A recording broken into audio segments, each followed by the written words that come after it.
자, 안녕하세요.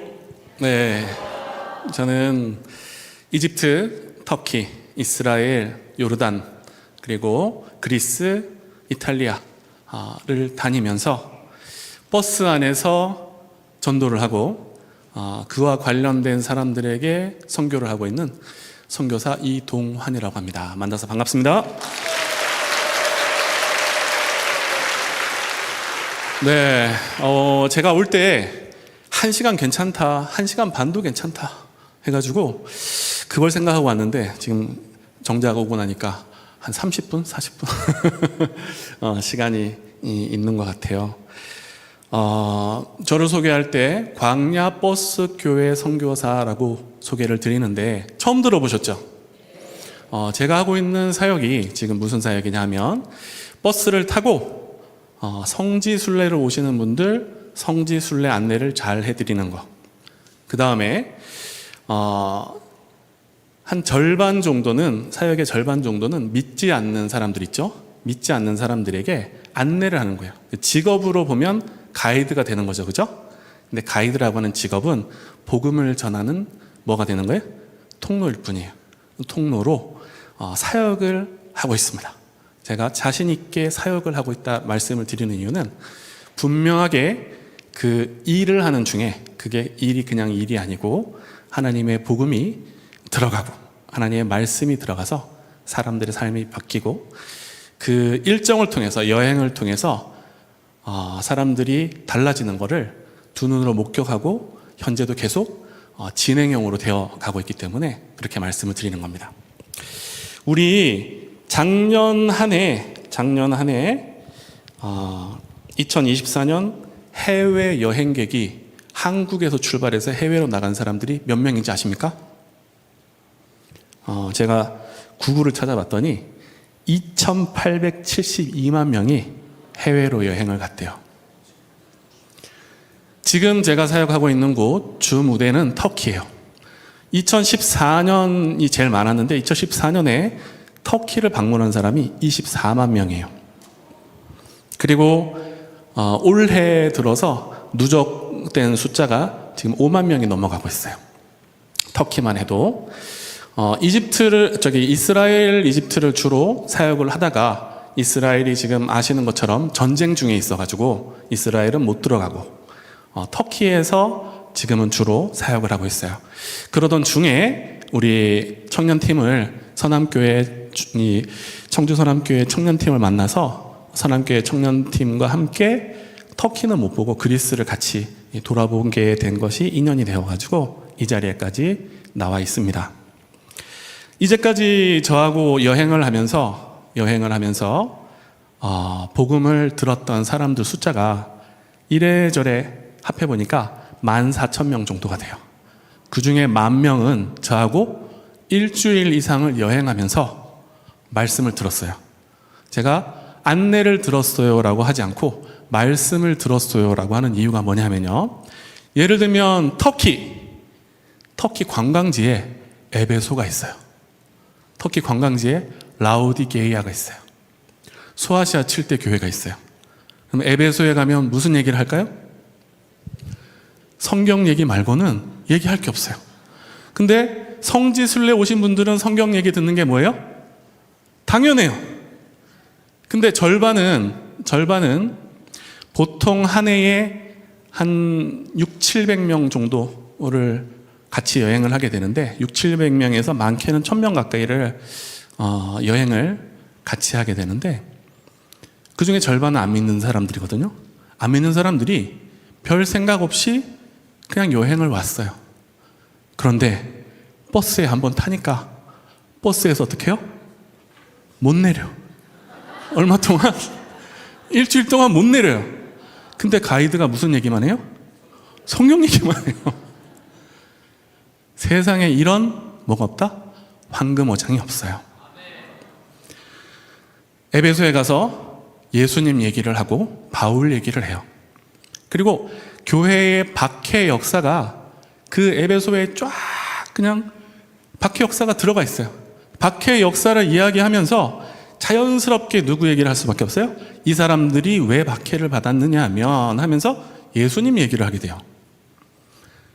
그러니까 이 안 믿는 사람들이, 제가 안내했던 사람들 중에 드러난 신분으로 제일 높았던 사람이 대법관이었어요. 대법관을 제가 한국에서 만날 일이 있나요, 없나요? 개인적으로? 일주일 동안이나 한 지붕원에서 먹고 자고 얘기할 일이 없어요. 대법관이 하루에 4시간씩 제 이야기를 들을 이유가 없어요. 그 사람 너무 바쁘니까 이 일상생활하면서 저를 만날 일이 없어요. 하지만 그 대법관도, 전직 장관도 있었어요. 장관도 제 차를 타면 어떻게 돼요? 못 내려요. 차를 타면 제가 하는 이야기를 들어야 해요. 제 입에서 나오는 뭘 들어야 돼요? 말씀을 들어야 돼요. 반응들이 어떠냐면 일주일이 지나고 나면 사람들이 이야기를 합니다. 한 4일, 5일쯤 지나면 와서 얘기해요. 믿는 사람도 있고 안 믿는 사람도 있단 말이죠. 혹시 선교사님이세요? 그래요. 그럼 제가 냄새가 좀 나나요? 그러고 조용히 넘어가요. 일정이 다 끝나면 믿지 않았던 사람들, 그리고 가나안 교인이라고 해서 교회를 다니다가 어떠한 계기가 있어서 교회를 안 나오게 된 사람들이 많아요. 그 사람들이 눈물을 흘리고 제가 어느 동에, 어느 시에 어느 동에 사는데요, 어디 교회를 가면 좋을지 교회 추천 좀 해주세요. 이렇게 얘기하는 사람들 너무 많이 만났어요. 자, 이스라엘 안내는 왜 하게 됐느냐? 터키에서 활동을 하다가 이스라엘 소문을 들었어요. 이제 한국 사람들이 여행을 너무 많이 가는 거예요. 다 갔어요. 무슨 알래스카 가가지고 오로라도 보고요, 저 칠레에 가서 빙하도 보고 볼 거 다 봤어요. 더 이상 갈 데가 없어가지고 어디를 가요? 이스라엘을 간대요. 그 소식을 하나 투어, 모두 투어 담당자, 알고 지내는 담당자분이 있거든요. 그분한테 얘기를 듣게 됐어요. 그래서 그 얘기를 듣자마자 보통 사람들은 그런가 보구나 하지만, 이쪽에서 사역을 하고 있는 제 입장에서는 그 소리가 딱 들리면 제 귀에는 어떻게 들려요? 내 밥들이 어디로 간다? 이스라엘로 간다고? 그래서 그 길로 바로 이스라엘에 들어가서 3개월 동안 이스라엘에서 머물면서 이스라엘 공부를 집중적으로 했어요. 이스라엘에서 10년 넘게 선교사로 계시면서 성지순례 안내를 하셨던 분들이 있어요. 물론 신분은 학생 신분이, 비자가 안 나오니까. 그분들하고 비교를 할 수가 없어요. 하지만 제 대상은 성지순례객도 있지만 성지순례객이 아닌 누구한테 있는 거예요? 안 믿는 사람들한테 있는 거예요. 그래서 이스라엘에 있는 선교사님들한테 얘기 드렸어요. 선교사님들, 이스라엘로 안 믿는 사람들이 몰려온대요. 이제 막 몰려올 거래요. 한국에 관광객이 2,800만 명 있는데 이스라엘 왔다 간 사람들은 500만 명도 안 돼요. 그럼 2천만 명이 되는 사람들이 이스라엘 올 가능성이 뭐예요? 있어요. 이거를, 이 그물만 펼치면 그냥 그물로 들어오는 이 물고기들을 놓쳐서는 안 됩니다. 이스라엘 선교하는 거 중요합니다. 하지만 발상의 전환을 해서 역선교를 하는 거죠. 가만히 펼치고 있으면 어떻게 해요? 와요. 놀랍게도 이스라엘에 오는 일반 관광객들의 코스에 비아돌라로사가 있어요. 예수님의 길이 있어요. 베들레헴이 있어요. 그 사람들 자기 돈 400만 원, 500만 원, 600만 원 내고 뭐 하러 온 거예요? 복음 들으러 온 거예요. 제 눈에는 그 사람들이 어떻게 보여요? 너무너무너무 예쁘게 보이는 거예요. 세상에 저런 귀한 사람들 어디 있나? 자기 돈 내고 뭐 하러 오는 거예요? 복음 들으러 오는구나. 몇몇 선교사님들이 이야기하시더라고요. 이 성지 이스라엘에 일반 관광객들이 와가지고 이 성지 물이 흐려지는 거 난 너무 싫다. 그래서 그런 거 안 했으면 좋겠다. 제 입장은 어떻게 해요? 이때가 기회입니다. 선교사님들이 일반 관광객들을 뭐 해야 된다? 안내하셔야 됩니다. 안내하셔가지고 그 사람들 전도해야 됩니다. 세상에 관광 코스에 예수님의 십자가의 길이 있어요. 골고다가 있어요. 골고다에서 무슨 설명해야 될까요? 예수님이 십자가를 왜 지셔야 되는지 대놓고 설명을 해도 사람들이 어떻게 해요? 예수 얘기하지만 이게 아니고, 그래요? 여긴 다 기도하는 거예요. 같이 기도해 볼게요. 그럼 사람들 어떻게 해요? 나 기도하기 싫어. 이게 아니고, 그리고 다 이렇게 기도를 해요. 세상에 이렇게 좋은 선교지가 어디 있어요? 세상에 이렇게 블루오션이라고 하죠. 이렇게 새로운 좋은 선교지가 어디 있는가? 여기에 완전히 그냥 꽂혀가지고요. 지금 전력 투구를 하고 있어요. 전력 투구를 하고 있고, 그렇게 해서 만난 사람들이 14,000명 정도. 제가 14,000명. 저 같은 사람이 100명이 있으면 어떡해요? 140만 명. 한테 잠깐 지나가면서 예수 믿으세요가 아니고, 그냥 유적이 있는 자리에서, 성경의 역사가 있는 그 자리에서 뭐 하는 거예요? 성경 얘기하는 거예요. 사람들이 여행지를 가면 어떻게 되는지 아십니까? 마음이 열려요. 새로운 걸 보고 새로운 풍경을 보고 맨날 똑같은 반복되는 일상이 아니라 새로운 걸 접하니까 사람들이 어떻게 돼요? 너무 좋아 하면서 막 눈이 열리고 마음이 열려 있는 상태에서 마음밭이 돌짝밭이었다가 마음밭이 어떻게 해요? 그냥 경지 정리가 쫙쫙 돼 있어요. 거기다가 뭐만 하면 돼요? 씨를 막 뿌리면 되는 거예요. 그래서 안내 사역을 할 때 어떨 때는 입에서 불이 나가는 것 같아요. 그래서 설명을 하는데 레파토리가 맨날 똑같을 것 같죠? 여러분들이 경험하신 적이 있을 거예요. 누군가한테 전도를 할 때 혹은 신앙에 관련된 이야기를 할 때 갑자기 이야기하면서, 그죠? 내가 이 얘기를 왜 하고 있지? 내지는 내가 이런 얘기를 이 사람한테 하다니. 그런 경험 없으십니까? 있으시죠? 그거 누가 하는 거예요? 여러분이 하시는 게 아니에요. 여러분 안에 계신 누가? 성령께서, 성령 하나님께서 여러분들의 뭘 통해서? 입술을 통해서 메시지를 어떻게 하는 거예요? 그 사람이 받아야 하는 메시지를 여러분을 통해서 전하고 있는 거예요.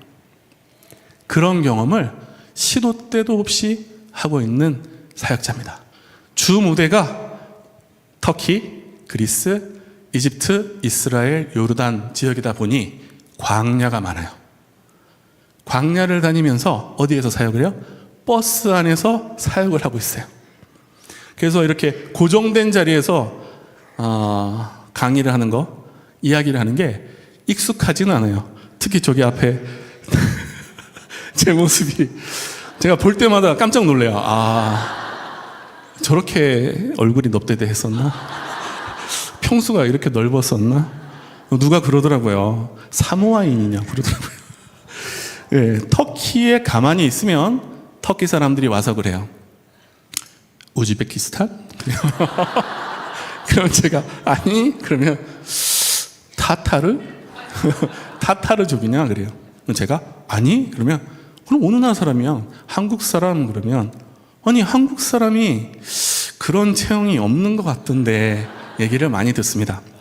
여하튼 사역하는 주 무대가 광야 그리고 버스이다 보니 선교사긴 선교사인데 무슨 선교사?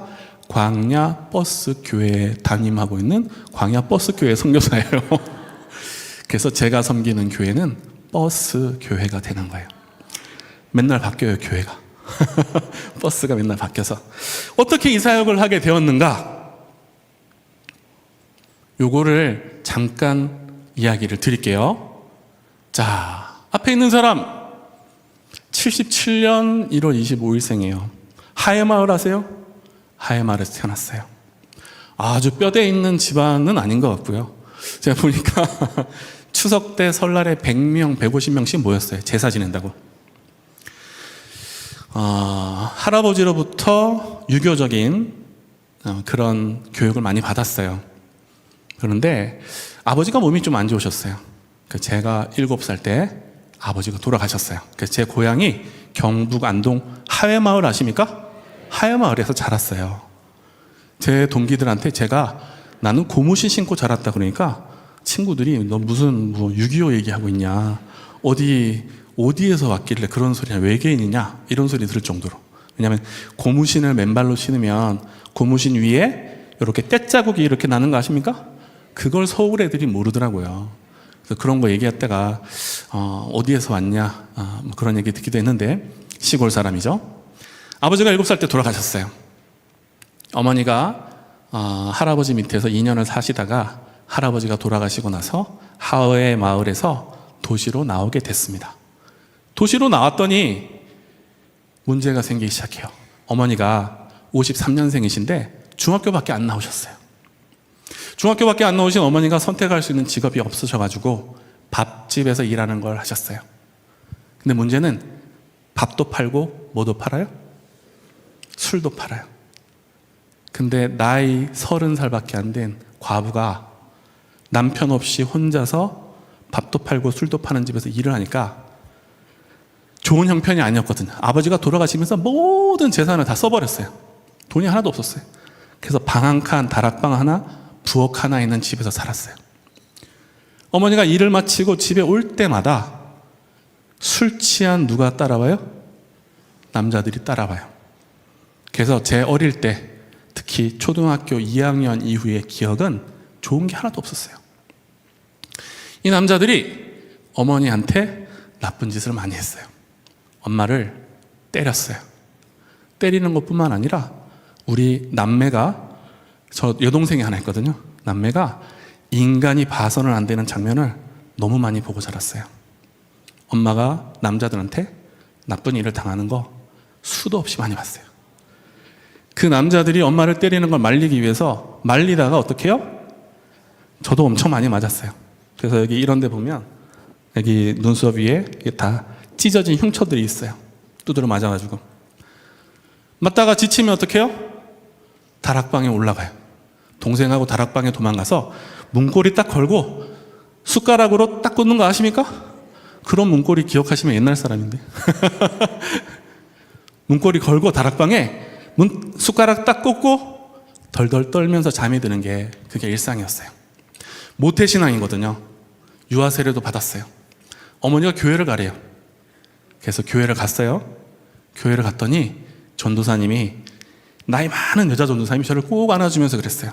동환아, 예수님이 너를 얼마나 사랑하시는지 아니? 그랬어요. 그래서 제가 속으로 뭐라 그랬냐면 욕해서 죄송합니다. 근데 어릴 때 그때 그대로 표현을 드리면 지랄하고 있네 이렇게 얘기했어요.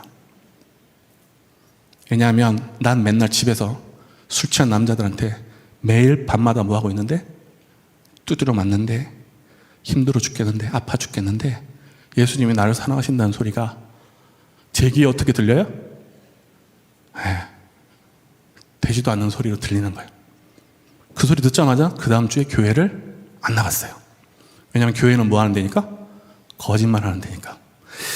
그런 생활이 계속 되다가 인생의 변화는 전환점이 왔어요. 5학년 때 학교 갔다 집에 왔는데 집안이 박살나는 거예요.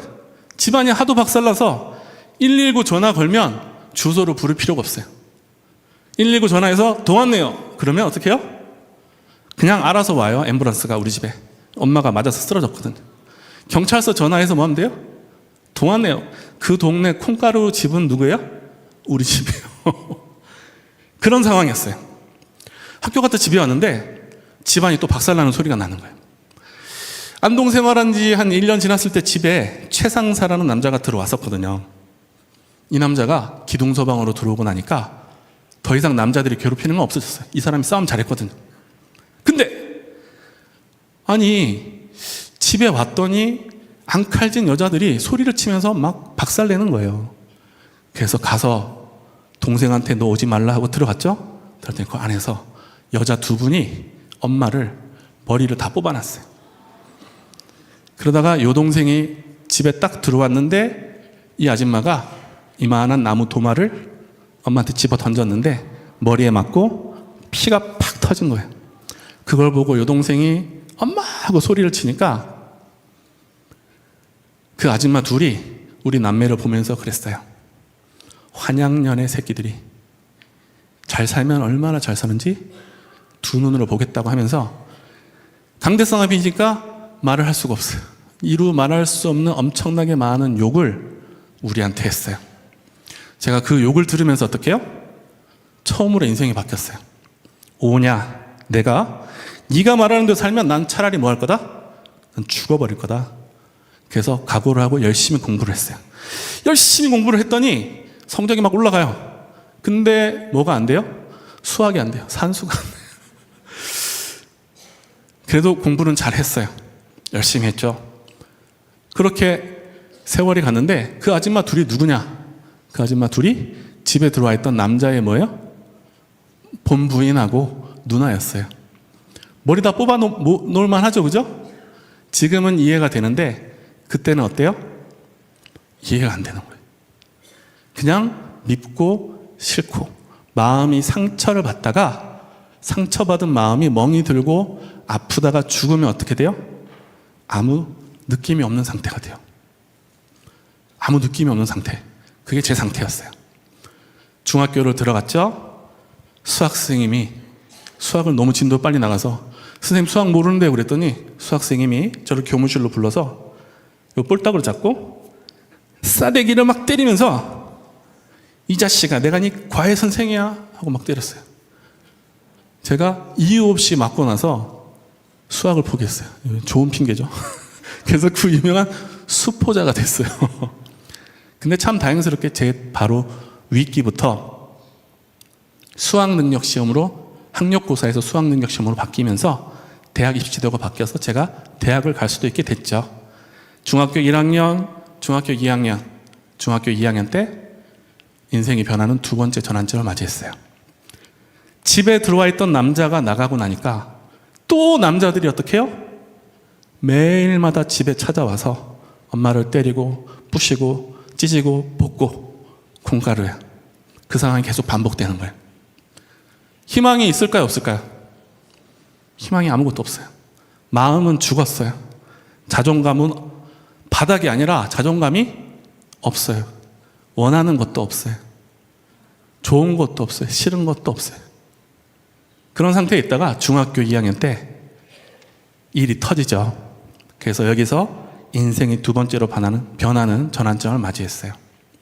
저를 도와줬던 분이 안동 유도관이라고 하는 곳에 유도를 가르치는 분이 있었는데 그분이 저를 초등학교 5학년 때부터 좀 도와주셨어요.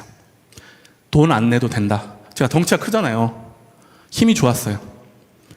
그럼 좋은 유도 선수가 될 수도 있었을 텐데 좋은 유도 선수는 될 수가 없었어요. 천성적으로 마음이 어떤 상태냐면 유도라면 연습을 하잖아요. 딱 넘겨야 돼요. 딱 넘기고 나면 무슨 일이 벌어질까요? 내가 넘겼구나! 이게 아니고 마음이 너무 아파. 넘어간 사람이 아플까봐 마음이 너무 아파가지고 못하겠는 거예요. 시험에만 나가면 지는 거예요. 시합에만 나가면. 여하튼 지질이도 소질이 없어서 유도 선수는 될 수 없었어요. 근데 몸이 이렇게 넙대대하게 변했어요. 그분이 도와준 거 말고는 도와준 사람이 없었어요. 예절을 못 배우니까 TV 보고 예절을 배웠어요. 그때 제 기억에 대발인가 나오는 드라마가 있었는데 거기서 어른한테 말할 때는 이렇게 해야 되는구나. 앉을 땐 이렇게 앉아야지. 걸을 땐 이렇게 걸어야지. 이렇게 혼자서 연습하고 그렇게 살았어요. 여하튼 그런 생활하고 있는데 중학교 2학년 때 이제 한계에 다다랐어요. 이렇게 사는 게 희망이 없고 이렇게 사는 게 무슨 의미가 있나 하는 그런 상황에서 이 집 근처에 있던 공업사의 아저씨 둘이 술 취한 엄마를 쫓아서 집에 들어온 거예요. 한 놈이 밑에서 엄마한테 나쁜 짓을 하고 한 놈이 다락방에 우리 남매를 가두면서 그런 상황이에요. 뚜껑이 열린다고 하죠? 뚜껑이 열렸어요. 도저히 참을 수 없다. 이게 아니라 어떤 마음이 드냐면 내가 오늘 저 두 사람을 어떻게 하고 저 둘을 짐승 같은 놈들을 죽이고 나도 어떻게 해야 되겠다? 죽어야 되겠다. 더 이상 이 세상을 살 이유가 없다. 여기까지 갔어요. 소리를 지르고 문을 부시고 덩치가 크니까 문을 부시고 부엌에 가서 칼을 들었어요. 칼을 아무나 드는 게 아니더라고요. 제가 칼을 들자마자 남자들이 꽁지 빠지게 도망갔어요. 근데 칼을 이렇게 막 하는 게 아니더라고요. 칼이 어떻게 들리냐면요. 칼이 이렇게 돼요.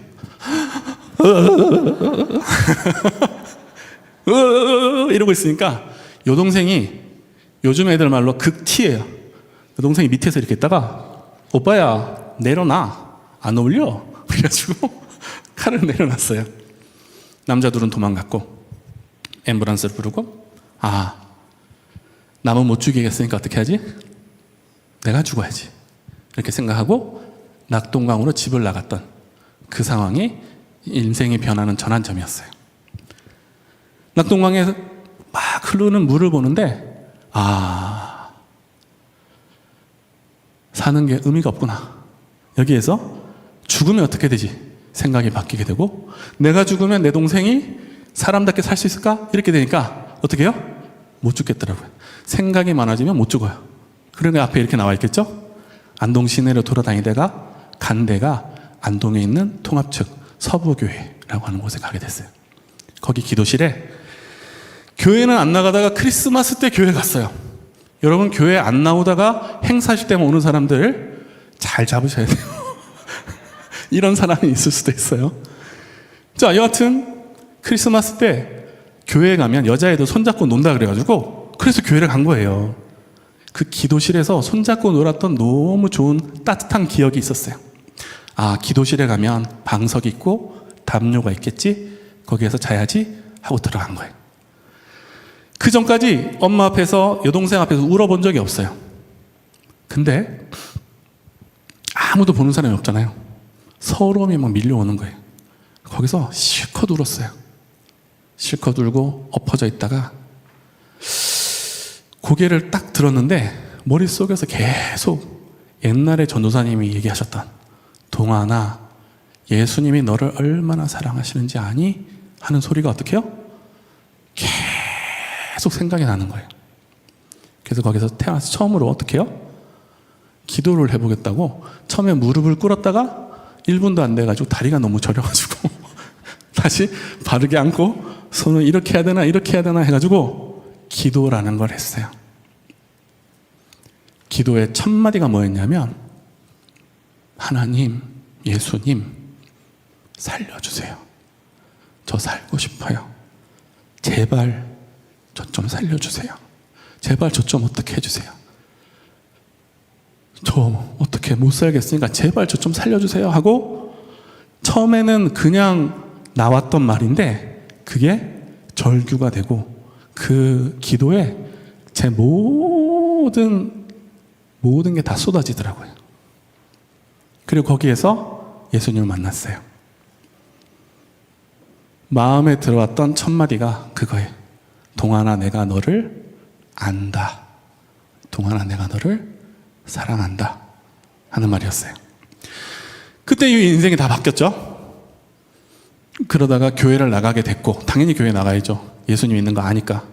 그리고 그 교회 목사님처럼 되고 싶어서 목사님께 목사님 되려면 어떻게 해야 돼요? 그러니까 목사님 장신대를 가래요. 그래서 알겠습니다 하고 장신대를 들어갔어요. 그 문제는 장신대 들어갈 때 어머니가 그러시더라고요. 기숙사비 30만 원 외에는 먹고 죽으려고 해도 등록금이 없대요. 그래서 저를 제일 싫어하던 삼촌한테 가서 등록금 빌리고 학교를 다니게 됐죠. 학교 들어갔더니 3대째 믿는 집안, 4대째 믿는 집안, 장로님 집안, 목사님 집안 막 대단하더라고요. 안 생겨도 되는 열등감이 또 어떻게 해요? 생겨가지고 그걸 이겨보겠다고 내가 너네를 지식으로 이겨줄게 해가지고 책 읽는 동아리에 들어가고 책을 막 보다가 헷가닥 갔어요. 그래서 신학교에서는 해서는 안 되는 행동을 제일 많이 했던 학생 중에 하나가 또 저예요. 이제 와서 고백 드리는 거지만 장신대에 간 미스바 광장이라는 데가 있어요. 거기에 대학교 2학년 1학기 때 술에 취해서 그 광장 한가운데에 누워서 예수야! 하고 소리를 막 제가 질렀어요. 그 다음날 학교가 난리가 났어요. 그놈이 누구냐? 잡히면 퇴학시킨다.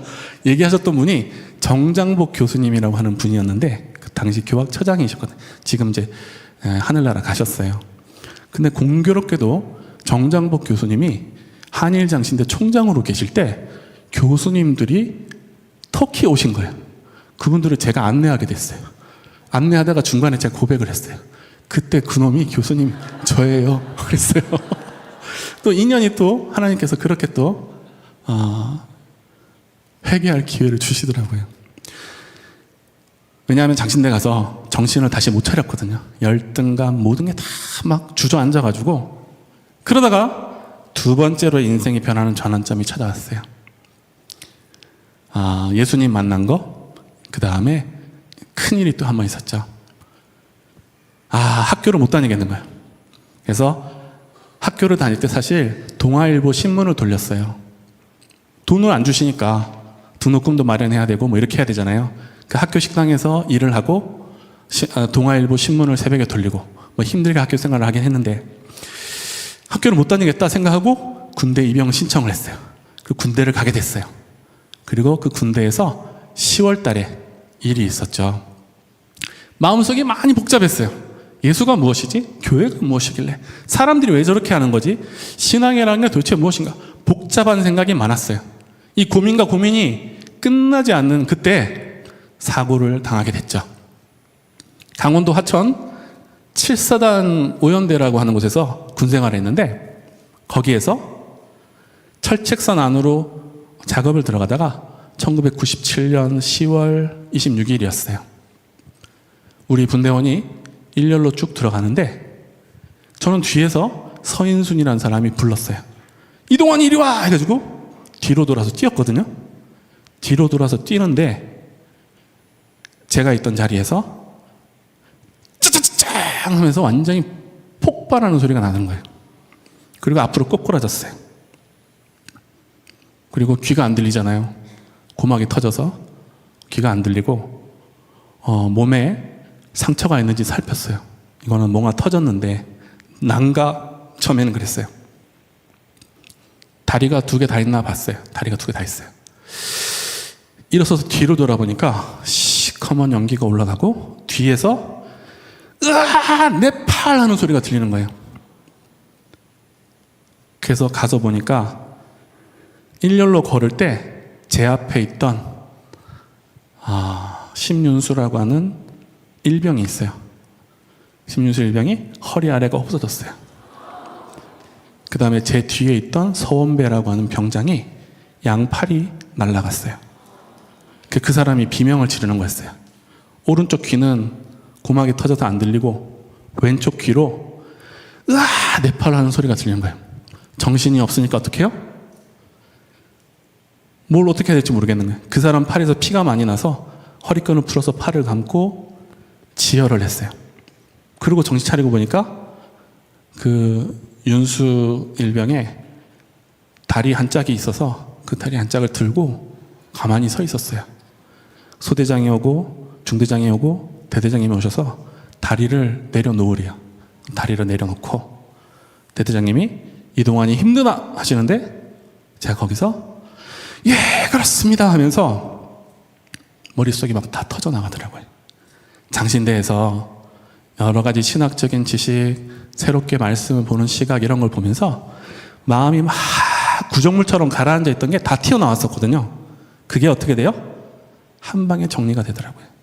왜냐하면 어렸을 때부터 받았던 상처, 힘들었던 거, 어려웠던 것들이 뭐 앞에 서니까? 죽음 앞에 서니까 의미가 있을까요, 없을까요? 아무 의미가 없어요. 죽음 앞에 서니까 의미가 있는 게 아무것도 없더라고요. 그래서 거기에서 인생이 변했어요. 하나님 살려주셨으니까 나를 이끌어 가시는 대로 살겠습니다. 다시 장신대에 돌아와서 열심히 신앙생활 했습니다. 시간 관계상 빨리빨리 넘어갈게요.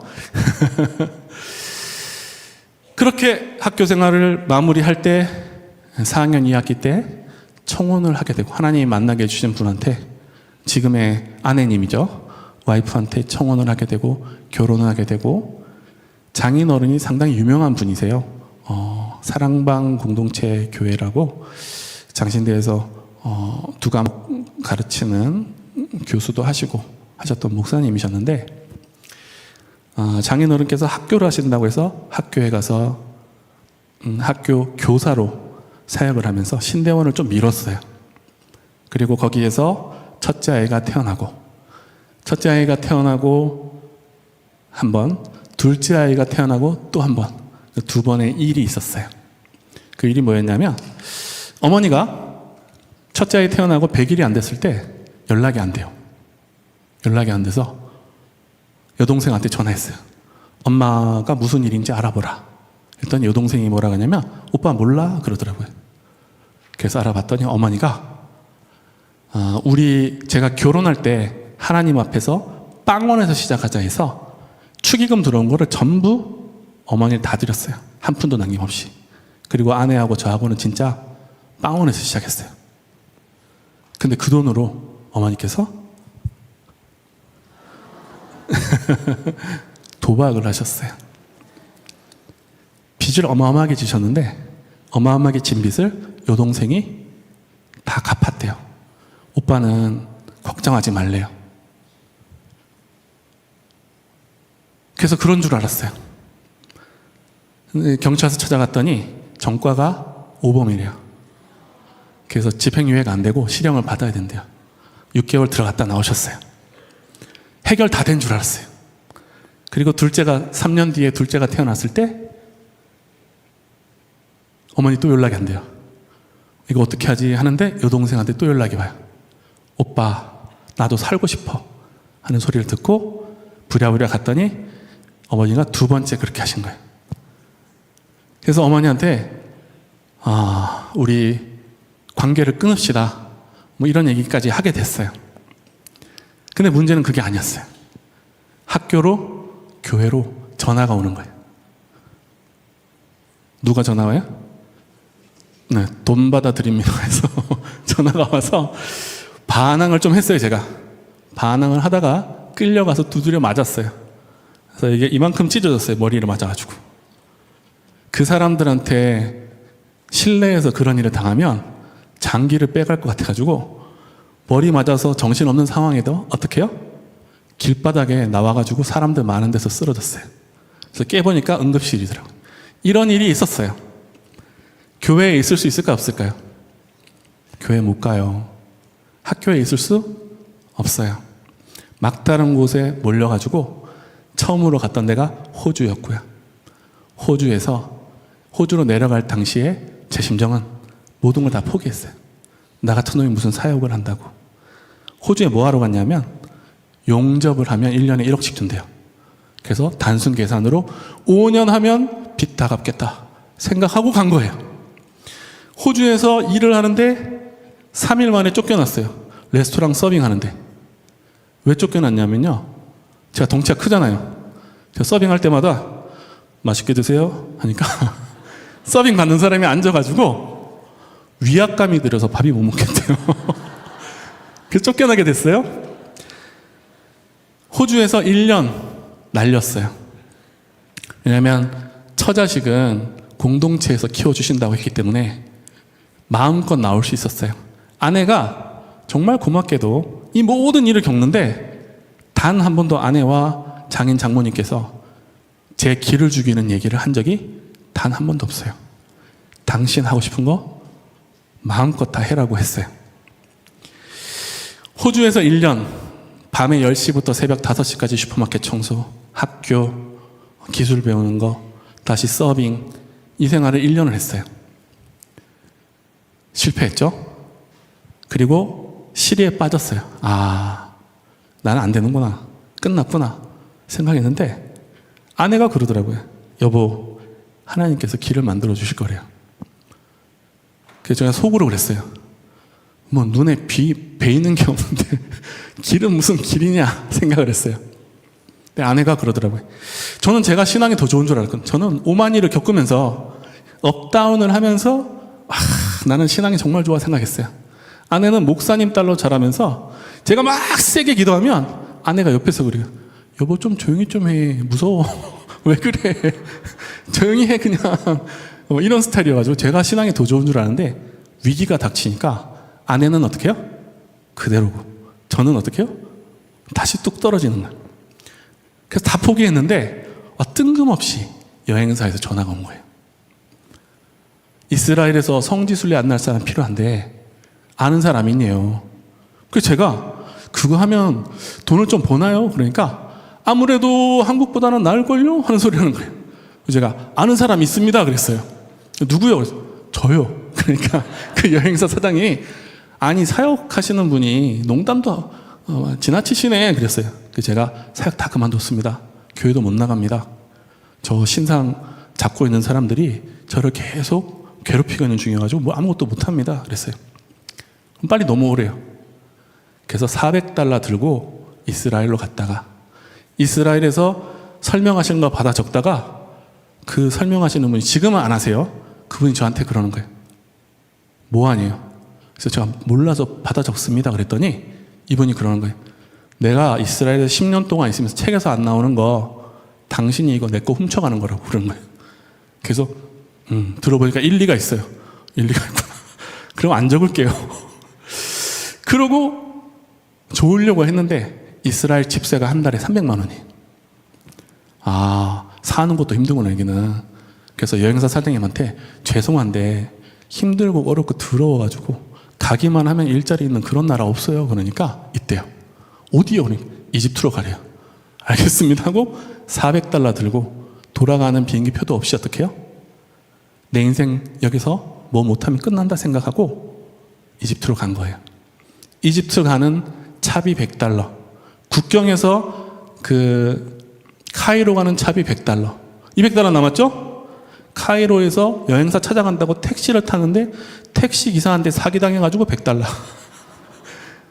여행사 가니까 $100 남았어요. 사장님이 당장 전화기를 하래요. 그래서 삼성폰 전화기를 만드니까 돈이 다 끝났어요. 그 제가 솔직하게 얘기했죠. 제가 잘 데가 없습니다. 잘 돈도 없습니다. 어떻게 해야 될까요? 그러니까 이 사장님이 그땐 전도사였으니까 전도사님 우리 집이 3일 뒤에 비어요. 일단 3일 저하고 같이 있다가 인스펙션 한번 갔다 오시고 연습 한번 갔다 오시고 할 수 있을지 없을지 저한테 얘기 한번 해주세요. 그런 거예요. 연습을 하러 갔는데 그 첫 자리에서 이집트에 엄청 유명한 가이드님이래요. 근데 그분이 성지순례는 잘 모른대요. 근데 성지순례를 그래도 제일 잘한대요. 르비딤에 가서 이러는 거예요. 출애굽을 할 때 이스라엘 백성이 아말렉을 만났대요. 근데 여기에서 모세가 이따시만한 바위를 아이고 무거워 하고 딱 드니까 이스라엘이 이기고 아이고 무거워 하고 내려놓으니까 아말렉이 이긴대요. 제가 얘기를 듣다가 저게 뭔 소리지? 그때 2010년도거든요 그게. 그때 이집트 성지순례 수준이 그랬어요. 한번 갔다 왔어요? 사장님이 그러는 거예요. 하실 수 있겠어요? 제 속마음은 내가 지금 당장 해도 저 사람보다는 낫겠다 였어요. 그렇게 시작을 했죠. 처음 시작은 제 마음은 뭐였어요? 말씀 전하는 거 다 포기했어요. 나 같은 게 무슨 말씀을 전해? 나 같은 게 뭘 해? 하는 밑바닥 상황이었어요. 마음속에 뭐만 있어요? 돈 벌어야지 돈. 돈이 중심에 있었어요. 제 생각은 그랬어요. 첫 안내한다고 마이크 딱 잡았는데 안녕하세요 이동환입니다 하고 얘기를 딱 하려고 하는데 말이 안 나오는 거예요. 하나님의 임재하심이 내리 눌러가지고요 한마디도 못 하겠는 거예요. 잠시만요 하고 돌아서 가지고 버스 앞에서 엉엉 울었어요. 엉엉 울고 하나님 마음속에 뭐라고 하셨냐면 네가 지금 가이드 하려고 나왔니? 하시는 거예요. 말씀 전하는 자리에 어떻게 했구나? 나는 돈만 보고 쫓아왔다 생각했는데 돌려서 말씀 전하는 자리에 어떻게 해요? 세우셨구나 하고 마음을 다시 잡고 안내를 하기 시작했어요. 그게 2010년도였어요. 돈 벌게 해주실 때도 있었어요. 2011년도에 세상에 돈이 막 굴러 들어오게 하시더라고요. 대추야자라고 하는 거 한국에서 250g에 15,000원이었어요. 근데 이집트에 가니까 1kg에 유기농 대추야자가 $1인 거예요. 그래서 250g에 10,000원인데 $1짜리를 어떻게 하면 되지? 10,000원에 팔면 되겠다 생각을 해가지고 작게 무역을 했었어요. 하루에 돈이 막 400만, 500만 원씩 막 벌리는 거예요. 신나게 돈도 벌었어요. 일 끝나면 집에 가서 했던 게 뭐냐면 이거였어요. 막 돈 세면서 세상에 돈을 이렇게 벌 수 있구나. 6개월 만에 2억 7천? 2억이 넘는 돈을 벌었어요. 6개월 만에. 그래서 생각을 했어요. 아, 주님께서 이제 나를 건물주로 세우시려나 보다. 아이고 주여 감사합니다. 근데 돈이 한창 벌릴 때 사건이 터지죠. 이집트 사태. 이집트 내전이 벌어졌어요. 그래서 이집트 내전 전쟁 통해서 벌었던 돈 정말 더도 덜도 안 하고요. 빚 갚는 거 있죠. 거기서 제일 급한 빚 있죠. 그거 딱 갚으니까 돈이 딱 끊어졌어요. 그리고 이집트에서 거지가 돼가지고 구사일생으로 살아서 나왔어요. 이 안내하면서 전쟁을 2번 겪었어요. 이집트 내전 한가운데 있었어요. 얼마 전에 했을 때 이스라엘 전쟁 방송에도 나왔어요. 제가 이스라엘 들어가는데 왜 들어오냐요. 우리 목사님도 성지순례 들어온다 그러니까 우리 전쟁 났대요. 그래서 대수롭지 않게 생각했는데 알고 보니까 진짜 전쟁이었던 거예요. 그래서 탈출해서 나오니까 한국 사람들 비행기 끊어지고 처음 탈출해 나온 게 우리래요. 그래서 인터뷰해야 된다 그래서 인터뷰도 있어요. 여하튼 그렇게 사역이 시작됐죠. 열심히 복음을 전하면서 광야를 다니면서 많이 바뀌었어요. 많이 바뀌고 비전을 주시더라고요. 비전을 주셔서 이 안내를 하는 게 사역이 된다고 하는 걸 알게 해주셨고, 이집트 전쟁 나고 한국 가서 뭐 해야 되지? 근데 이쯤 되니까 이미 산전수전 공중전 다 겪고 나니까 어떻게 해요? 두려운 마음이 없어졌어요. 하나님이 길을 열어주시겠지. 터키에서 메일이 왔어요. 우리한테 와서 일해달래요. 무슨 일 할까요? 이집트는 모세였는데 터키는 바울이래요. 그래서 갔더니 안 믿는 사람들이 성지 안내하고 있는 거예요. 1년 만에 영원히 우리하고 같이 일해달래요. 네. 좋은 기회가 돼서 신나게 사역을 했죠. 그리고 1년 뒤에 너무 바빠서 일반 팀 안내할 사람이 없으니까 해달래요. 그래서 제가 할 줄 아는 거 성지순례밖에 없는데 어떻게 할까요? 그랬더니 이분들이 어떻게 해요? 괜찮으니까 그냥 해주세요.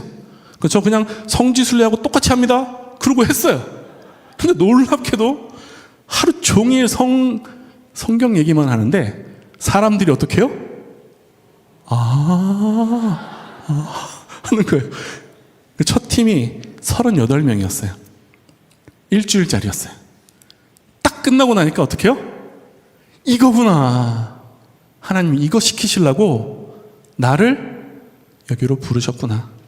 내가 돈 때문에 움직인 게 아니라 하나님께서 어떻게 하셨구나? 인도하셨구나. 이렇게 됐죠. 은혜를 많이 주셔가지고 빚 터키 들어간 지 2년 만에 다 청산했어요. 어머니 2번 그렇게 하시고 학교더라고요. 거기가 학교에서 농사 일을 배우셨어요. 그래서 안동에서 사과 농사를 짓고 계세요. 2010년 이후에 2번째 8개월 들어갔다 오셨거든요. 8개월 학교 다녀오시고 그 다음부터는 이 고돌이는 거들떠 보지도 않는 하나님 은혜를 주셔서 아직까지 술, 담배는 못 끊으셨지만 교회도 나가세요. 아들이 선교사라고 하니까 그죠? 술은 잘 안 드시죠? 그러면 안 먹어. 그러는데 어떻게 해요? 한 달에 한 2번씩 전화가 와요. 아빠가 그래도 어떻게 해요? 교회를 나가시고. 애들 남매가 있는데 너무 잘 컸어요. 딸 장신대 다녀요. 이번에 시험 봤는데 한 과목 빼고 다 A+ 맞았다 그러더라고요. 그래서 돈이 안 들어서 좋아요. 계속 전액장학금 계속 나오니까 둘째도 자기가 꿈이 2개라고 했어요. 목사님 되는 거 아니면 백종원 씨처럼 장사를 해보고 싶다 해서 부부가 그랬어요. 둘 다 잘 어울리는데 일단 너무 애쓰지 마라 공부한다고. 왜냐하면 이 사역을 하면서 너무 다양한 사람들을 많이 만났잖아요. 많이 봤어요. 정말 인생이 정답이 없고 판검사 많이 만났죠. 행복한 사람 많지 않더라고요. 그리고 놀랍게도 교회를 통합적 교회만 만나는 게 아니에요. 우리나라에 있는 모든 교단 다 만나요. 2단도 만나고 3단 옆차기들도 만나요. 자기가 총재라 그러고 예수라 그래요, 자기가. 그런 것들도 만났어요. 주님이래요, 자기가. 별별 인간들을 다 만났어요. 그런데 보니까 하나님께서 인도하시는 삶에 이 정답은 없는 거다 얘기를 하지만 복음을 잘 부여잡고 믿음으로 끝까지 쭉 살아가면 하나님께서 결국에는 형통하게 하시는구나 하시는 거를 알게 됐어요. 지금 너무 행복해요. 왜 행복하냐면 하고 싶은 거 마음껏 하고 살면서 매여 있지를 않아요. 매여 있지 않다면 야생마거든요. 매여 있지를 않는데 매이려고 지금 생각 중이에요. 어떻게 해야 되나 생각하고 있고요. 이 사역이 지경이 더 넓어져야 돼요. 그래서 어떤 신학교에서는 성지 순례 안내 실제 이런 실행 과목으로 해가지고 강의를 맡아달라 얘기를 하기도 하시더라고요. 그래서 그 과목의 마지막은 성지 순례 같이 가서 보여주는 거죠. 근데 그것도 해봐야 되겠다. 근데 전제 조건이 있어요. 안수를 받으래요. 그래서 그러면 지경을 넓히려면 못다한 공부를 마쳐야 되겠구나. 그렇게 하고 있어요. 시간상 제가 중간에 계속 건너뛰고 말씀을 드렸는데 원망하고 탓할 거 혹시 있으셨으면 그럴 거 없어요. 제가 성지 안내를 하면서 맨날 보는 게 옛날 유적이에요. 2000년 전 로마의 유적, 4600년 된 이집트의 피라미드 유적. 여러분, 2000년이라는 시간 앞에 우리가 살아가는 100년이라는 시간 아무것도 아닌 것 같아요. 2000년 전에 라우디게아를 가면요, 2000년 전에 에베소를 가면요, 차도가 있고 인도가 있어요. 2000년 전에 쇼윈도에 불을 가로등을 밝혀놓고 쇼핑을 했어요. 근데 그 모든 게 얼마 만에? 2000년 만에 4m, 5m 아래에 다 어떻게 해요? 묻혀 있어요. 묻혀 있는 걸 4m, 5m를 파낸 걸 지금 가서 보는 거예요. 어떤 사람은 얘기해요. 유적지에 가서 본 게 뭐밖에 없다? 돌밖에 없대요. 근데 그건 하수예요. 돌들이 소리 지르는 걸 뭐예요? 들을 줄 알아야 돼요.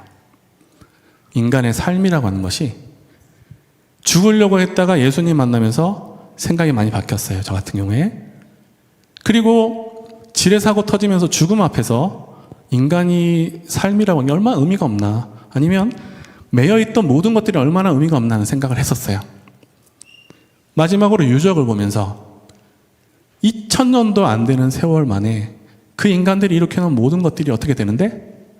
땅속에 묻혀버리고 없어져 버리는데 이 얼마나 허무한 것인가, 이런 생각에 사로잡힐 때가 있어요. 그럴 때마다 되뇌이는 게 있습니다. 우리는 우주를 생각하면 티끌만도 못하다, 이런 소리 많이 들어보셨잖아요. 그죠? 2000년의 세월 앞에서 우리가 사는 그 삶은 그냥 몇 줄 안 되는 뭐밖에 안 될 수 있어요? 이야기거리 중에 하나밖에 안 되는 수도 있어요. 그런데 유적을 볼 때마다 생각하는 건, 그런 우리를 위해서 하나님께서 우리에게 누구를 보내주셨어요? 독생자 예수 그리스도를 보내주셨다는 거. 그게 계속 되뇌어지는 거예요. 2000년 앞에 인간이 작아지거든요. 근데 우리가 아버지라고 부르는 분은 영원을 사시는 분이에요. 예수님이 주기도문 교회 갈 때마다, 이 이스라엘의 주기도문 교회 갈 때마다 제가 드리는 말씀이 있어요. 그 자리에서 제자들이 예수님한테 그랬어요. 예수님, 우리한테 기도를 가르쳐 주세요 그랬어요. 그랬더니 예수님이 너희는 이렇게 기도하여라 하면서 첫 마디가 뭐예요? 하늘에 계신 우리 뭐예요? 아버지. 하나님이 여러분 아버지신 걸 믿으십니까? 진짜 믿으십니까? 이미 다 얻은 거예요. 그러면 영원하신 하나님이, 천지 만물을 창조하신 하나님이 내 아버지라고 하는 게, 내 입에 나오는 그 고백이 진짜 요만큼이라도 진짜 믿음이 있으면 이미 여러분들은 뭐예요? 모든 걸 다 가지신 거다. 이렇게 말씀을 드릴 수 있습니다. 나중에 기회가 되면 제가 안내 드릴 때 성지순례 한번 오세요. 레파토리가 20일치 이상이 들어있어요. 들어있는데 줄이느라 쉬웠지만 또 시간을 좀 오버했습니다. 자, 100년도 안 되는 삶에서 2000년도 안 되는 시간에 땅에 다 묻혀버릴 우리들이지만, 여러분, 마지막 때에, 마지막 날에 사도 바울이 했던 고백, 제 마음의 숙제거든요. 디모데후서 4장 7절, 8절 읽고 마무리하겠습니다. 나는 선한 싸움을 싸우고 나의 달려갈 길을 마치고 믿음을 지켰으니 이제 후로는 나를 위하여 의의 면류관이 예비되었으므로 주 곧 의로우신 재판장이 그날에 내게 주실 것이며 내게만 아니라 주의 나타나심을 사모하는 모든 자에게 도니라. 여러분, 후회 없는 삶을 사시길 바랍니다. 바울의 이 고백이 여러분의 고백이 되기를 정말 간절히 바랍니다. 감사합니다.